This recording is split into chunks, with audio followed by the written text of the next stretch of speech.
Good morning, good afternoon, good evening, wherever you are in the world. Welcome to the latest episode of FPL Don't Panic, where I'm going to review my Game Week 2 performance, and then we'll talk about what we're going to do for Game Week 3. So without further ado, let's going to keep this brief today. I'm actually flying over to England from Ireland later on today for a few days with some friends, and also heading up to Manchester at the weekend. And hopefully we'll be able to take in Man United Liverpool while I'm there, which is really going to compromise my emotions as a Man United fan and an FPL player. Anyway, let's take a look at how we did in Game Week 2. The answer to that is okay-ish. We had won't go into too much detail. I'm going to keep this brief today because I'm going to get myself organised soon. We had Ederson in goal. Should have been a clean sheet. Wasn't a clean sheet, so that's points left on the table with 2 points. Trent Alexander-Arnold, nice little solid 6 with a clean sheet. Liverpool's defence is, as I expected, better this year. But really need to start seeing 1 or 2 attacking turns from Trent as well. Or I may need to start thinking about freeing up some money there to strengthen other areas of the pitch when I do my wild card, which is likely to be Game Week 4, but hoping I can hang on till Game Week 6 with just doing some little tweaks along the way. Lewis, 2 points. Yeah, I do like that player. Is he keeping Walker out of the team? Very tempted to bring him in on the wild card in a few weeks. But just the 2 points and hit the post. And as I say, City conceded that early goal. City back to their old habits of conceding silly goals against silly teams. Robinson, very nice, 7 points. Didn't keep the clean sheet, but got an assist. Good player. Good, solid 4.5. I think it'll be 4.6 now by the time I've done this video. Brereton Diaz, brought him in at the last minute. Mistake. Numbers were good from last year because I haven't got enough to go off this year. 2 points. Yeah, poor choice in the end.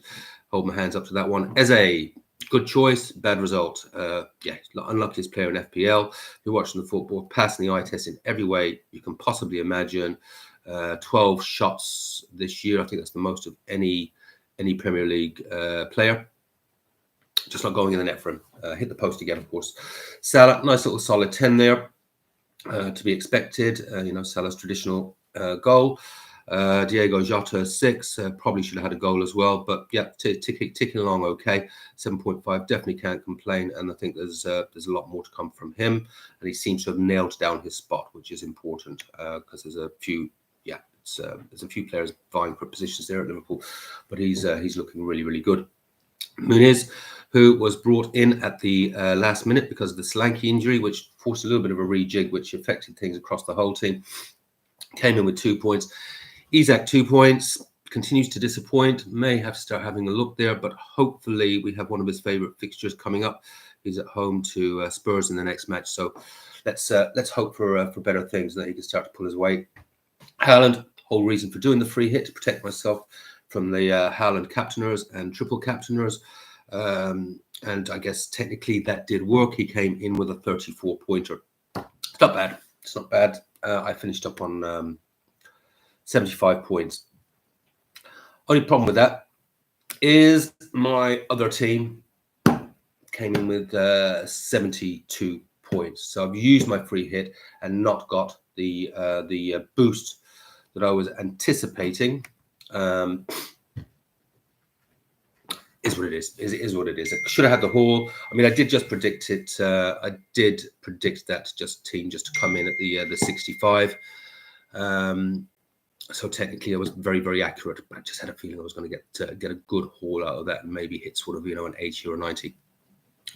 But for a few kicks of the ball and a hit post, could have been well over that as well. Anyway, not to be. So, anyways, where does that leave me?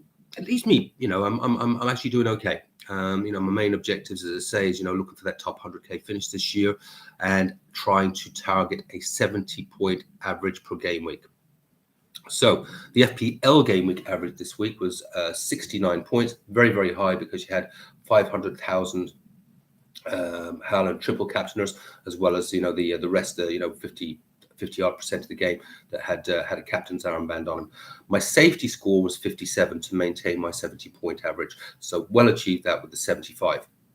Giving me a rolling total of 158 and a rolling average of 79. So we're doing okay. That puts us on a plus 18, which gives me my next game week safety score is just 52 to maintain that. So we'll have a look at my team shortly to see how I think I'm going to do there. My game week position for game week 2 was 3,465,000. Not great, but it's such fine margins at the moment. The gaps are not that big, and the main thing, as I say, is my overall position is 430,000. I'll definitely take that at this stage after 2 game weeks, particularly as there's been so many big scores. So I'm only 12 points outside the top 100k. That's grand. That's kind of where we want to be. So we'll just say staying in touch in these first weeks before we do the wild card, which is when we really set a plan in motion. The game weeks, the actual FPL game weeks average at the moment is 117. That's down from 123 the previous week. And we should see that creep down as the season ticks along. That should be coming down to about, I'm going to say between 70 and 75 by about game week 15 to 18. So we should hopefully see that dynamic sort of coming down, and hopefully then we actually see the leader's game week average and my hopefully still hitting in around those 70s, keeping in that area, starting to see that narrow up. If we don't see that narrowing up, I'm doing something wrong, because this is traditionally the way you'd see over the last 10, 12, 13 years of FPL. Anyway, not unhappy, other than could have been so much better.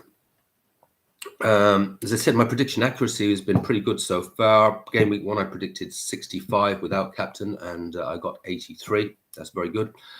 This week, I had predicted 64 actually, and without captaincy, and I actually got 65. Let's look at my game week team. So, not going to beat around this about this too much. My team, if I had not wildcarded, would have achieved 73 anyways. Sorry, if I hadn't free hit, would have achieved 73 anyways. Even with the change I've made, it would have still hit around the same, because obviously there was no Solanke. Yeah, it's a wasted free hit, but I'd do the same again. The fixtures were there. It was part of my strategy. It just didn't quite come off, but no major damage as such was done, because I don't value the chips as much. They're still valuable, don't get me wrong, but they're not as valuable as they were, particularly if I get my strategy right and I'm rolling transfers. I can do like a mini wild card every 4, 5, 6, 7 game weeks. Anyway, team going forward. I'm going to race through this because I have got to start thinking about packing a bag shortly. For game week 3, we've got Rhea in goal. Rhea is so far averaging 9 points. Nothing to look at there. Great stuff. Gabriel averaging 7 points across the 2 game weeks. Lovely. Trent averaging 7 points. Should have had a few attacking returns. Not to be averaging 7 points. Johnson has to come in this week because there is an issue with Hall. So I think I'm going to have to play Johnson. Not ideal. However, at least Ipswich do have a reasonable fixture with Fulham at home. Hall does not look like he's going to be making the starting 11. I've got a big decision there. At the moment, I'm going with Johnson because it does look like he's starting. And one could argue that his fixture against Fulham at home may be actually a better chance of a clean sheet than Hall anyways. Hall is one of my issues that I will need to look at, though, particularly if he doesn't start this week. Gordon, yeah, picked himself up. He's got his goal this week, and I know I wasn't in my team, but I was really pleased to see some of these players doing well, because it means I've got less issues to deal with. Yeah, Gordon, and again at Tottenham at home, I fancy he could hopefully get back to his home form of last year, averaging 6. Nothing to look at there for the time being. Bruno, potential problem brewing there. He's just averaging 3 points at the moment. He's got Liverpool at home. Could really see him seeing him making a return or two. But let's keep the faith. Salah, Man United away, traditionally very, very good. I'm going to be very, very torn if he scores one. Really, my ideal score in this is 4-2 Man United, with Bruno getting a brace and Salah and Jota getting a goal each. Wizard has come in for Solanke. His average says 6, but that average has largely been driven by an 11-pointer in his last game. However, Southampton home, Tony's definitely not going to be playing. He's got a great partnership with Mbeumo. They did very, very well whenever the two of them were on the pitch last year. Their numbers were really good. I'm hopeful I can get something out of Wizard.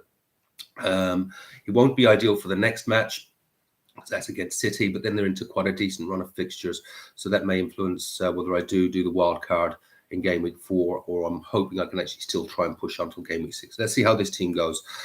We're going to have Havertz up front, good average of 7, but that is largely made up of that first game week. And he only just got the 2, the last. But Brighton home, decent enough fixture. Brighton are going well, though. I don't think they're going to be anybody's pushovers, but hopefully he'll get a chance and stick it in the back of the net. And Isak, again, largely disappointing. He's got an average of 3.5 to be fair to him, but expected so much more. I was definitely on the Isak bandwagon, as was roughly 90% of managers. A lot of managers are selling him now, but he's the sort of player, he could explode in a game like this. He's I think he scored a brace in each of the last 2 times he's played Tottenham. Fingers crossed. So that's at the moment the team I'm going with. Now that team does actually show it would have scored that exact team. So remember, this is not necessarily the team that I played in the first 2 game weeks, because there's tweaks and changes and a free hit. But this is the team I need to look at going forward. What has that scored? Has actually would have scored 68, excluding captain, in the last 2 game weeks. So put the Salah captain armband on that in game week 1. That's 68, 78, 82. Lovely. And not dissimilar in game. Sorry, not dissimilar in game week 2. A little bit less, but well in the 70s. 76, 77, I think. Just looking at that quickly. So that's, if I could get that, I would be be absolutely thrilled if I could achieve that. My safety score is just the 52. My prediction, based on my methodology, says it should hit 68, excluding captaincy this week. Now, I'm not as optimistic about this one as I was about previous 2 predictions. But that's what the spreadsheet is saying. 68, and take the median on that is 68. Prediction is 68. It'll be very, very interesting to see how that pans out.